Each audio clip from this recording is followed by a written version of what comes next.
Steve Slaton, that is one good-looking shirt you have on there. Where'd you get it? I got it from our friends at the Book Exchange. Ah, that's a good-looking shirt. You need to tell me anything? That's a very nice shirt you have on as well.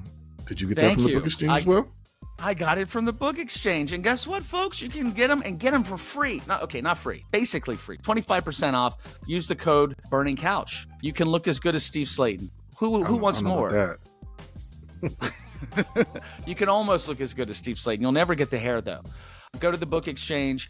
Hey, guys, this is fun times for us. We're winning games, so let's put our gear on. Let's get out there and go somewhere local. Spend your money locally. The Book Exchange. You can use that code either in person at the 2 locations on Evansdale and downtown, or you can go to bookexchange.com. What's that code again, Steve Slaton? Burning Couch for damn near free. 25% off. 25% off the Book Exchange. Thank you, friends. And we are back with the Burning Couch podcast. I'm just Matty Staudt.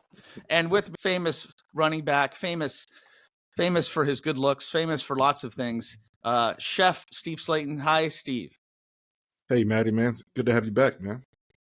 Yeah, it's nice. I've been in West Virginia a little bit, went down. Do you know what the Trough is? Not sure. So the Trough is about 5 mile part, 7 miles of the North Branch of the Potomac in my home county, Hampshire County, where I was born. You can only get up to it by train or canoe, basically. So you take a train trip up, and we took my 88-year-old dad, Skip, on the train trip, and we brought him back to California. Oh, nice. Very nice. He's going to be staying here enjoy the weather? So far, he's really liking it. It's a little change from Kaiser. just a smidge, huh? But I think he's listening and watching, so I'll have to not be so bad today. So coming up, tight end coach for WVU, former assistant coach for the Pittsburgh Steelers, and played at JMU as a wide receiver. He's done it all. Blaine Stewart, talk to us a little about Blaine before he comes on. Oh, man, it's a special guest. This is a kid that has been around West Virginia football for longer than me. But just seeing him growing, him being coaching now, it's a full circle thing. It's very happy to have him on this week. I don't think he'd like to be called a kid these days. He is a man. He is a coach. He's always a kid to you, though, right? To me, he's always going to be a kid. Well, let's just talk real quick about the another game we were not supposed to win. 6-point underdogs, and our defense tore them apart. Yep. Hey, it's one of those things to where I think we're finally hitting our stride. Defense played lights out this week or last week, and hopefully they can roll into this week and do the same thing. The defense was on fire. The offense, we're still getting there on the offensive side. I think, we'll ask Blaine about the updates on Garrett and if he's going to make it back. But let's just say this. This team is winning games that the teams in the last 4 years would have lost.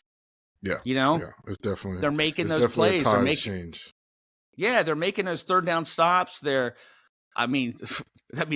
just destroyed that first string quarterback. I mean, he just got. Yeah. You hate to see it, but that's part of the game. But hey, our guys flying out there on one side just now. We need to put together a full game, having offense and special teams perform well. So I will say that. So I went to a wedding in Wheeling, and I was complaining a lot about it. So the first half I got to watch, and guess what? The service started at halftime. They didn't mean it to do it, and it ended at the end of halftime. So everybody's watching the game, getting ready for the reception, and like walking into the reception with their phones on their faces. But it was great. I put this on social media at Burning Couch Pod and at Matty Staudt. The wedding DJ was from Pittsburgh. And he played Sweet Caroline thinking, oh, everybody loves this song. Everybody sing along. And next thing you know, everybody's yelling, eat. Oh, I bleeped out the wrong word. Eat pit. Okay. And the bride leading up the chant more than anyone. And it was pretty hilarious because the look on his face was like, oh, okay. All right. He found out real fast, didn't he? He did find out real fast. And we're going to talk to Blaine, of course, about the upcoming TCU game, which we are big dogs on that one. I think, they got us with no shot to win that game. And that's a team we've had their number over the years. So who knows? You know who knows? Blaine Stewart coming up. We'll talk to Blaine. It's all coming up on the other side. Steve, do you know what time of year it is? What time of year is it? The greatest time of the year, man. Football season's coming back around. No, beautiful. You're wrong. It's a different thing for me. It is Nike, WVU Nike time of year. The new ones came out. Check it out. If you're not watching us on YouTube, you don't know what I'm doing, but I'm holding my shoe. Mwah, mwah, mwah. I'm kissing it and caressing it because I love this time of year, because I love the WVU Nikes every year, and I'm first one in line to get them. Steve, come on. That's a good-looking shoe, right? Nice shoe. I'd rock it. They went white. Sure. They went white. This is I like the white. Oh, it's so good. And guess where you can buy them? The Book Exchange. The Book Exchange, who, by the way, thank you very much, have come back for our new season. The Book Exchange, you can find them 2 locations on campus. But if you're listening or watching on YouTube, you're probably one of those folks that don't live in Morgantown. Guess what? You can do it online. And you can buy these shoes. And guess what else you can do? Steve, what can they do? What can they do to save money? 25%. Use Burning Couch. Yeah, okay. I was like, I didn't even give Steve a script. I'm like, oh, I hope he remembers the code. Burning Couch, man. Burning Couch. Yeah, basically free with 25% off. I'm true to this, baby.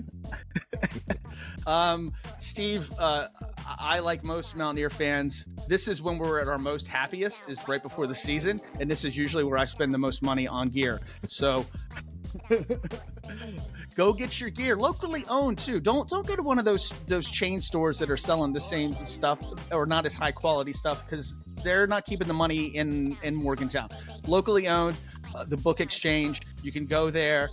If you're on campus and you're a student, hey, go there. There's always girls shopping at the Book Exchange. Always. I'm just telling you, always. Stay away from the clubs. Get the girls at the bookstore, man. Yeah, get the girl. Damn right. That's where the good girls are, at the bookstore, buying their gear to look cute for the season. Use the Burning Couch, 25% off. And we thank the Book Exchange for coming back for our latest season of the Burning Couch.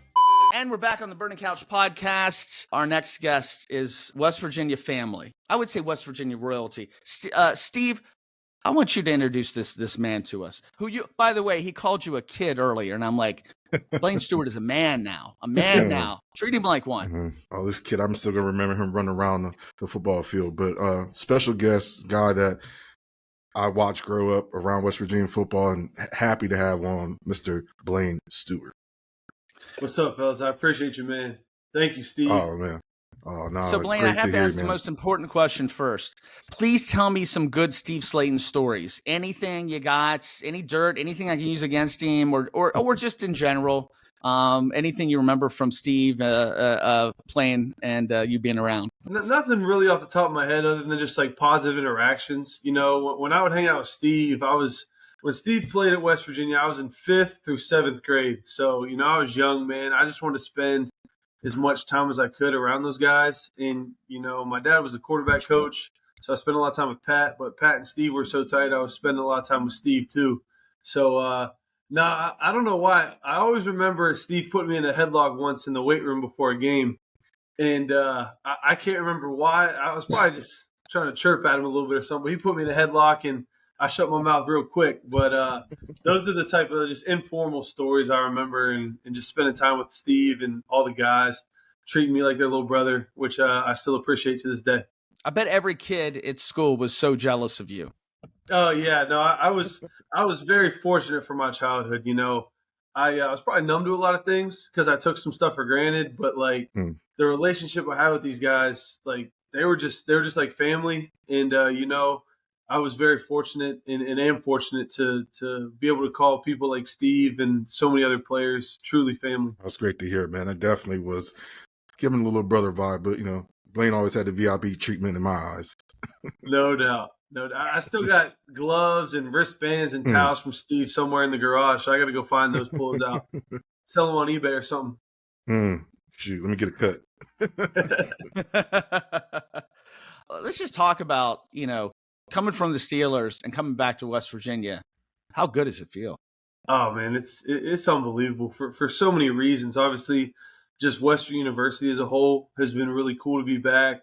Being back in my hometown, seeing people in town, spending so much time with my mom, who's in town as well still. So that's been like the biggest blessing. I'm never gonna take for granted the amount of time I've got to spend with my mom since I've been back in January. It's been truly a blessing because I've been gone since really my freshman year of college, long term. So I mean, it's been 10 years since I've lived in Morgantown full time, and still got a ton of family in West Virginia, a ton of friends.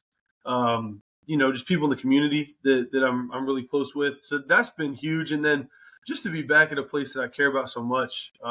People were happy for me that I came back. We're just trying to make them proud and do things right, and see what happens on the field. But it's off the field. It's just been such a blessing for me personally. It's got to be a blessing to come back, and I think you're very fortunate to come back to West Virginia and play a prominent role in helping these guys, because you know what it is to bleed the blue and gold. You know what it means to even be from West Virginia and to have these guys, these young kids now. What is it like coaching them? It's awesome. I mean, football is football, so like the X's and O's at any level are pretty standard. But the biggest thing is just the positive juice that these guys bring on a daily basis. It's they're 18 to 22, some 23-year-olds. So I mean, it's awesome just to feel like the energy that these guys have and the eagerness at which they do everything in their life. Training table, just like it was back when you were here, Steve. Like training table's always jumping, training room's always jumping, weight room's going on. I mean, it's just there's so much positive energy, and I think that's just a catalyst of the program and like college football that's really cool and unique. One thing that's different about the NFL compared to college, like college dudes love spending time in the building. Like guys are always hanging out here, which is super cool. Like obviously, when you're dealing with professional athletes, they have families and stuff, and you know that, Steve, and guys want to get out and see their loved ones. But college, man, guys are just hanging out. The players' lounge is always something's going on. People cutting hair, playing ping pong, doing whatever. So that's been super cool. And the young dudes, man, they're just eager to try to do well in all phases, which is cool. Like guys want to be great football players. They want to be good dudes. They want to be good teammates. So it's been awesome just to try to be a small piece in a big puzzle that is college football. I mean, we got a ton of staff and things going on. So it's been awesome just to kind of try to be a part of it. But yeah, man, just the energy that you feel in a college building is unique and it's been a positive, element to me being here that I didn't know that it was going to be like this every day. And as a fan, it's a palpable feeling that there's something special about this team. They get along. There's just the camaraderie between the quarterbacks and everything. So talk to me about this year's team. And was that preseason ranking of last in the Big 12 a motivator as much as we think it might be? Yeah, before I touch on the team, yeah, absolutely. Absolutely. I mean, when you see something like that, you're like, dang, man, like, West Virginia's West Virginia. Like, I mean, we've had a great history here. And, I know there's been some roller coasters the last couple of years, but we got a talented roster. Just in terms of the team, like I said, these guys get along. These guys enjoy spending time with each other. One thing I've noticed is the message from the top down, Coach Brown all the way through has been, consistent since I got here. Trying to be a tough team, trying to be a disciplined team, trying to be a team that strains harder than you, try to be a team that plays with better football IQ than you, like stuff that's built West Virginia long before even my dad got here in 2000, like things Coach Nealon had in place. Like, man, when you come to play West Virginia, you want to bring your lunch pail because it's going to be one of those type of games. Like, you remember that, Steve. Like, it was hard-nosed. And our defense is playing well. We're trying to run the ball. We're taking our shots when we can on offense in the pass game. So, we're just trying to emulate kind of the state and take pride in that and be almost a blue-collar outfit and really just try to, play to our strengths, and that is toughness and strain and just being a team that's willing to go 60 minutes versus whoever, and then just see what happens. Because we've been overlooked a long time. Shoot, Steve, your freshman year, I don't even remember what we were picked in the Big East, but it sure as heck wasn't 11-1 Sugar Bowl champs. So we got a lot of football left in front of us, but I just think we have the capability to, if we go week by week, take advantage of the opportunities and just give ourselves a chance to win games. And then, certain things start to snowball, and then you look up in November, you're like, damn, we got a shot at this thing. So that's all we're trying to do. We're trying to be relevant. That's all we're trying to be is relevant. And, the first step in true relevance is going on the road and getting a big win this week down in Texas. Yeah, it's definitely great to hear because I don't think there's a lot of college places, towns, cities that are like Morgantown to where there's really an embrace and feel into where you're talking about Neil Brown buying in and being the coach, the father of the team, and having these guys ready to play and play hard-nosed. That's all you can ask. That's what West Virginia embodies. Yes, sir. Yeah, and we're really trying to take that and run with it. And listen, I mean, Steve and I have always, been trying, trust the client. We really like Neil. And one of the main reasons is that Neil, unlike Dana, has been very welcoming to past players and, just a lot of things about Neil Brown. What did the players love about him? Because I feel like they're playing for him this season. I think starting with just, what Coach Brown means to each individual player is this is 100% his roster and his staff's roster. I mean, all these guys were brought here by Coach Brown. So whether it's a high school signee, a JUCO transfer, a new transfer portal guy, all these guys were handpicked by Coach Brown and company. So, there's an immediate, I guess, respect level there and a gratitude for the opportunity to be at a place like West Virginia. And, Coach Brown has been hard on these guys, which is necessary. Trust me, it's very necessary. But we had a hard training camp. We had a tough training camp. And, he's been consistent in his messaging. So guys are getting the same coach in person every day, which you can – if you're the same dude every day, I think everyone can accept that to who they're going to be. So I just think, the guys are really seeing in the results have kind of spoken for themselves early in the year that, like, if we buy into this and be who we say we want to be, we have a chance. And that, like I said a couple minutes ago, it all starts with Coach Brown and his vision for the program and everything he's done to build a foundation, a strong foundation for a program, like you said, more than just football. Former players, resources here, like this building's incredible, and it's all been remodeled since Coach Brown took over. So like he's trying to implement every possible phase to make these guys successful. And I think they feel that in the results, are hopefully speaking for themselves. Yeah, I'll definitely say from watching from past and even now that there's a different brand of football that's being played and the wins are piling up. And I think that's, hopefully there's more to come. Yes, sir. We hope so. I mean, everything you're saying kind of reminds me of a coach that every player loved and respected, your dad. Everybody asks, like, what's the best advice your dad gave you? I want to know what's the best and what's the worst advice your dad gave you. Ooh, that's a good one. I've never been asked that question before. Because they're not all winners. Come on, let's say No. I've definitely just as I've grown, I wish he was here to ask him so many questions. Obviously, like certain things, football, non-football, just life, but. There's always things that cross my mind, like, damn, like I wonder what my dad would tell me in this situation as a young coach, as his son, whatever, in my personal life, whatever. But I never really think of the best advice when asked that question. I just think of like how he kind of like moved through his own life, how he went on his daily walk, like the way he talked to people, the way he never seemed too big to stop and say hello to someone at a W basketball game or at one of my sporting events. Like I remember him always taking pictures when we would go play high school sports on the road. Like, did he want to do that? No, but he always took the time to treat people with respect and knowing the custodial staff's names and the way he treated Miss Lori here in the football building. Like, I think rather than advice, I just try to absorb all those memories I have of like how he kind of went about his daily walk, how he would spend time in his barbershop. Like he would go, I guess my dad was kind of cheap back in the, just a cheap ass, I guess is the best way to put it. He would go get coffee at his barbershop and like literally just go BS with his buddy, John Cavalier.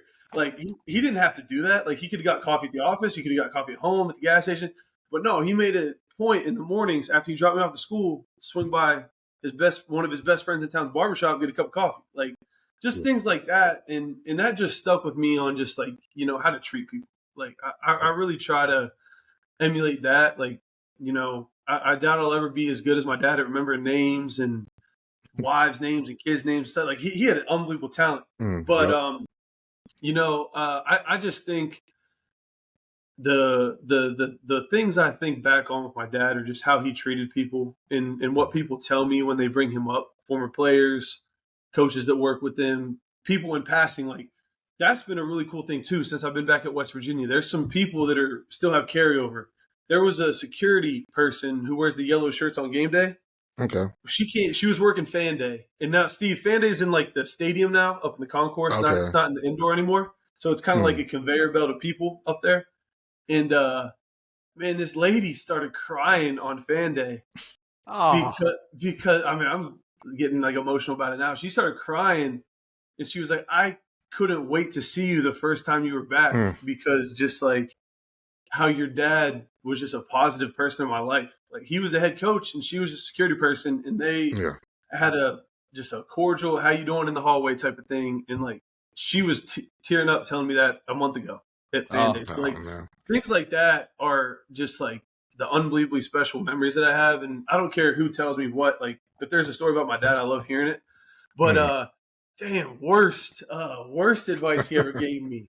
No, I don't know. I mean, in a serious note,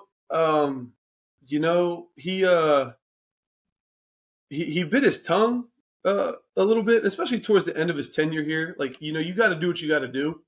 But, I don't know if I'm ever put in a situation like that. Maybe I'll think back on my dad, and, he did it for my mom and I, to where like certain things went down, whatever. And he had to kind of, let people drag his name through the mud in certain situations. And maybe if my life dictates that I have to do that too, that's what I got to do for my family. But, I wish he would have had the opportunity to defend himself in certain situations. It's funny. He always used to give me a hard time, whether it be getting stronger in the weight room or like what girls I was trying to take out when I was in like high school and stuff. Like, there's probably some bad advice there at some point, but I try to think of even the bad advice, and some things like Steve, he was hard on y'all, man. Like on some old school stuff, like the wrong arm sleeve or the wrong socks or the wrong I don't know. I learned from Coach T, like, keep the main thing the main thing. You know what I mean? Like, some things aren't worth fighting. And it's funny to kind of see just the different styles of coaches. And I know my dad was a hard ass. I'm sure he was. I'm sure you got some stories on that, Steve, to where, he caught someone slipping a time or two. They weren't going to forget it. Yeah, but I'll tell you what. My dad's 88. He's actually here visiting in California, and he's listening in the background. So I wanted to hear this. But that's what builds that work ethic. You're not happy with them at the time. They're making you get up and work and do things. Oh, yeah. But then later in life, you look back and go, thank God. Because you see how many people you're around that have zero work ethic and have no idea that, what hard work is. And I think that's something that's, just having been friends with Pat and Steve for the last 13, 14 years, it's something I just, they always, I mean, your dad's name never comes up that they don't like light up. Yeah. He brought something super special to these guys, and I'll let Steve, speak to that. But just being from the outside looking in, I've never seen any players talk about a coach the way former WVU players talk about your dad. No, your dad was definitely special to me. It was somebody I talked to every practice. He made it his thing to talk to me. Before we went to practice, I talked to him. But it was one of those things to where where you're going to stand. You know what he's going to stand on. And he's not going to lie to you. So somebody might want to sugarcoat something, but he's always kept it straight. So it was definitely something I always enjoyed talking to your dad. Even next week, we're trying to have Vaughn on. And I know how your dad felt about Vaughn and how Vaughn feels about your dad. So he had to be on them knuckleheads. He had to be on them knuckleheads. Oh, yeah. They had a special relationship. But, man, when Vaughn took that pump back, shoot down to whatever, the 10-yard line against Oklahoma. Oh, no, that we took the game. We'll talk the Fiesta Bowl. Yeah. I got the picture of them hugging in the Fiesta Bowl after that punt return, and it's just like, man, I truly believe Vaughn Rivers would have ran through a wall for my dad, and it's just like you said, it's just the relationship they had, and I bet it wasn't always a paved road either. Like they probably butted heads more than I even saw, like as a young guy. Yeah. But it's definitely a model that I hope someday that if I'm ever in a position like that, or right now with my guys, my first position group that I have now, like. they would try to run through a wall for me like that someday too. That's the goal every coach should have. Yep. Speaking of which, do you see yourself one day in that head coaching position at West Virginia University? I can't ever speculate into that. I will. Yes, Blaine Stewart will be the head coach at WVU. It would be an unbelievable opportunity. I hope I'm fortunate enough to be a head coach anywhere someday. I mean, that is a goal of mine, whether it's major Power 5 football, NFL someday, wherever. I hope I'm blessed with that opportunity. But, I'm excited to be in my sixth season of college football, or sixth season of football coaching, and see the things I've seen. And, hopefully just try to take good, bad lessons, things that have happened that I could apply to myself and try to mold into my own vision someday. And I do want to be a head coach someday. It's just a matter of when and where. And, hopefully I'm ready when hopefully I get an opportunity if I'm blessed enough to do so. 2030. It's in your future. Announcement will be made. Blaine Stewart, head coach, West Virginia University. Write it down. We'll see. But it'd be cool. But Steve Slaton, man, he'd have to pony up for that NIL, man. We need to stay competitive, baby. Oh man, it's damn true. I wish we had him back when I was there. Oh, hey, can you imagine how much money Scott White and Steve Slaton would have made at NIL? I try not to because they get upset. Yeah. Dude, you're 20 years too late, man, or too early, man. Yeah. Like it is unbelievable to think after 05 and 06 for sure, the amount of y'all y'all two would have made in 07. That would have been unbelievable. Video game alone. I might have stayed. No doubt. Hey, that was not in your best interest when you getting a third round draft pick in 08, man. You had to go do that thing. Yeah. I still got your fat head on the wall. Don't worry. It's funny. When I started teaching at college about 13 years ago, I would tell students that I did a show with Pat White and Steve Slaton. They're like, "Oh, from the game." They all played as them on the game. That's video real. Game. Yeah. That's real. Somebody just sent me a game. Somebody was playing the game the other day, and I was like, "Jesus, really? You still have it? Still works?" I know. I can't believe it, but it was the literal cheat code. I played Pat a few times. So let's talk about this team in next week. I mean, another week, underdogs. What do we got to do to beat TCU? Just kind of how we're operating right now, it's probably all predicated on turnovers. Team that takes care of the ball is going to have a chance to win. If we don't take care of the ball and give TCU short field, that puts us in a lot of jeopardy. But if we take care of the ball, get lucky, whether it be a defensive turnover, or especially splash play, we'll have a chance to go win it in the fourth. We just gotta be who we are. We got to play hard on defense. Got to play to our strengths is the O-line and running backs, and take completions when they're presented. Have a couple plays down the field to our wideouts, tight ends, running backs, whoever. We just got to play team complementary football because, if we do that, if we don't hurt ourselves, as we've seen, it ain't always pretty, but we'll have a shot to be in at the end. And even going back to like week 1 Penn State, we're a couple third or fourth downs, possession downs away from keeping it way closer of a game when it's 14-7. We had 3 drives in a row, 14-7, and we couldn't stay on the field. So if we can stay on schedule, run the ball, not turn it over, time of possession, all that stuff, play good defense, tackle well, handle the heat down there, we'll give ourselves a shot in the fourth quarter, and that's all you can ask for. It's definitely been exciting seeing the defense finally put on. Now just waiting for all sides, offense and special teams, really put a collect game. And I think that from last week, from the week before, I think we've been putting a good brand of football out there. Yep. Yeah, no. When it all clicks, I'm excited to see it. We're close, man. One guy on a punt return, a defensive tip pass that falls out of our hands late, or a guy being a shoestring tackle away from going the distance.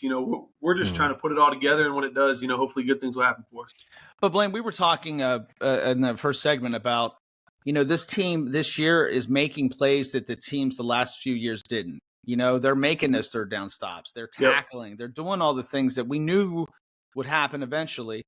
What do you think's been on the defense? What's been the big change? I mean, because talk about a maligned defense coming into the season. Everybody just wrote them off, and they've proven everybody wrong. I think it just goes back to the training from, the winter semester on. We talked about tackling. Like I said, when we got here, we talked about the identity of who we need to be for the calendar year of 2023. And it started with just being tough, tackling. I think we've simplified a lot on defense. Obviously, there's been some key additions of playmakers up front as D-line. Beanie Bishop's making plays. Aubrey Burks, in my opinion, is one of the best safeties in college football. Like he's an NFL guy. Anthony Wilson, the transfer safety, has came in and made some plays. Lee Koba, man, you should see that dude after he lifts, man. He looks like damn Hulk. But he's kind of like the leader. We got D linemen that play their butt off, whether it be Sean Martin, West Virginia dude, or Eddie V. Who plays with the craziest motor I've ever seen. He's the screen killer. He'll see a screen, put his foot in the ground, run down, and instead of it being an explosive play, it's a 3-yard gain. Eddie V does things like that, and we're just trying to play to our identity. And Coach Leslie and all the defensive coaches have put him in position to be successful. And when we can make people play in third and long situations and let our pass rush go get after you, and then our rush and coverage works together. I really like our chances, and the third down results have spoken for themselves. So that's a credit to winning on first and second down, tackling, being in the right spot, keeping big plays, off the film, and then when third down comes, really turning into the hunter and trying to go get the quarterback and seeing if you can create a turnover or two on the way. Okay, Blaine, one question everybody's asking. I don't know if you're allowed to answer. Garrett Green, how's he doing? How is he feeling? He's getting better every day. Let's just say that. He's getting better every day. I got to practice my coach talk. I was just about to say, you really nailed that was coach talk right there. They're talking. So, yeah, Garrett is steadily improving every day. The thing that makes him so great is his athletic ability. So getting back to full strength before he gets back out there is going to be critical. But, Garrett's done well. Garrett's back at practice, running around a little bit, throwing the ball a little bit. So, I'm excited where he is, and he's staying ready for whenever his number gets called again. One thing that I've talked about a lot is the influence that JT Daniels had on those two quarterbacks last year and the camaraderie, because they really seem to get along. I mean, quarterback and backup act like they get along, but buy it. But they seem to really like each other. No, I would agree with that. I was never around JT, but I've heard nothing but good things on just how, he from my perspective, hearing things, he was a very professional, football guy, love ball, love film, love the X's and O's and the kind of the science behind football. So I think he taught those young dudes kind of how to analyze the game. And then going through this spring when I first get there, open competition. And I truly believe they were splitting reps every day.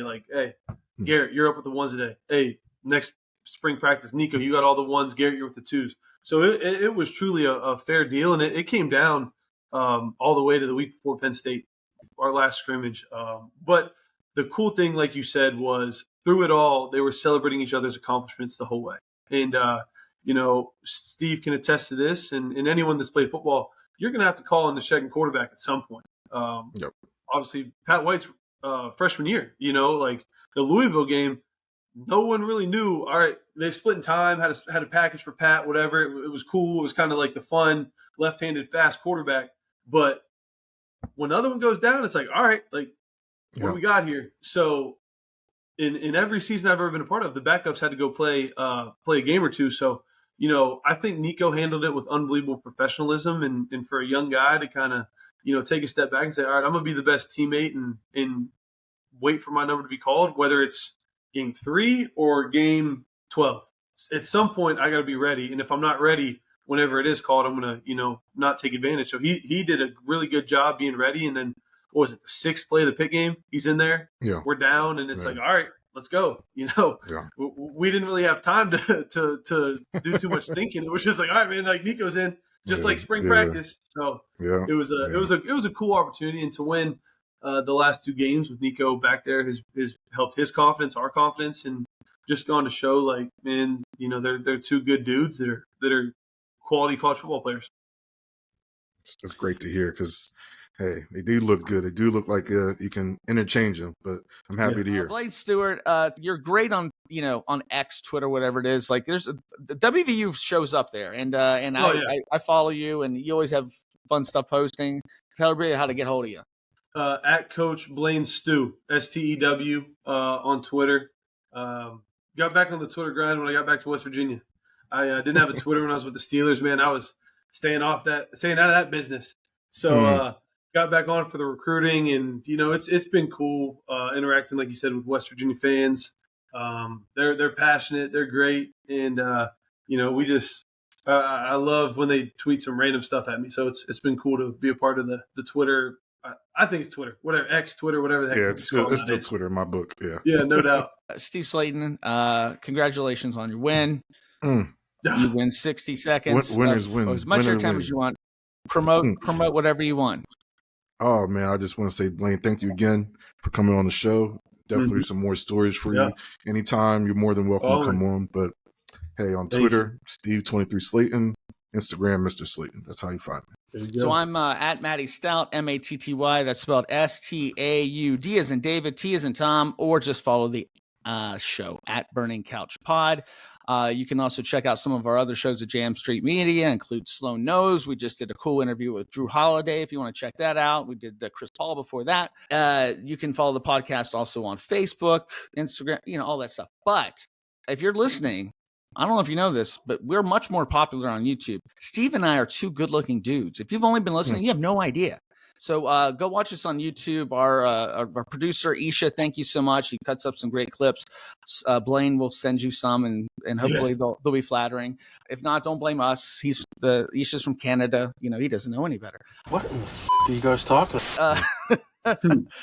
Thanks for listening and checking out the show. And Blaine Stewart, just awesome to have you on, man. I've heard nothing. I mean, I've heard your name spoken a lot over the years between Pat and Steve, and so I'm glad, and hopefully we'll have you on again. No, I look forward to it. And Steve, we're about to be down your way, man. Houston, Texas, in a couple of weeks. Got to come see us. Definitely. Yeah, I'm going to try to make that game for sure. That's right down the street from me. Awesome, man. Awesome. Look forward to it. Hey, guys, thank you for having me, man. I really appreciate it. Oh, no problem, man. Thanks for the book exchange. Man. Use that code Burning Couch. Save 25% off. Steve Slaton, you got any wise words to take us out on? Winners win. Damn right. From Jam Street Media.